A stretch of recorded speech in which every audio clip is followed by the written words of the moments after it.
сезон охоты кабаннарга ул июнь айыннан февраль азагына кадәр. Быел бездә мондый хәл булганга күрә ул узынайды. Безнең үткән ел 1 январьдан бүгенге көнгә кадәр анда 9000 кадәр кабан дуңгызы атылды. Шир тарала башлаганнан бирле көн сайын республикада 30-40 кабан дуңгызы атыла. Үрнәкләрен лабораториядә тикшерәләр. Авыру ачыкланган соңгы очрак Зәй аучылык хуҗалыгында февральдә теркәлә. Шуннан 1 ай буе табылганы юк. Тик тынычланырга иртәрәк. Кабаннар тәүлегенә 80 чакрым араны узарга сәләтле кыргый табигатьтә чыккан ширне бетерүе авыррак. Кабанның саны булырга тиеш 0,25 1 гектар җиргә. Аны күчерсәң 1000 да артык кабан республика урманнарында, кырларында булырга тиеш түгел. Хәзер шул саннарга без килеп җиттек. Кабанның бетерү бик авыр, ул хайван шундый бик җәт үзенең популяциясын набирә итә ул.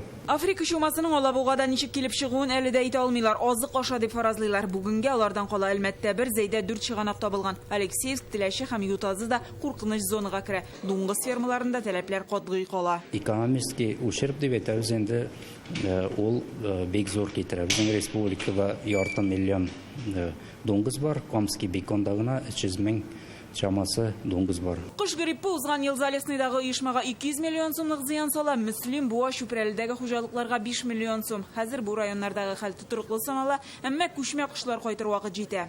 1 суббота-апрель открывается любительская охота на... Апрель башында кышларга ау сезоны башлана. Хәзер рөхсәт алучыларга аңлату эшләре алып барыла. Үле кабан күрсәләр, хәбәр итәргә тиеш булалар. Шушы вакытта кыш гриппы буенча да пробалар алыначак. Кышкырт йомыркасы бәпкә чеби сатып алучы да башлана. Главное управление ветеринарияның рөхсәтеннән башка регионнардан кертергә ярамый.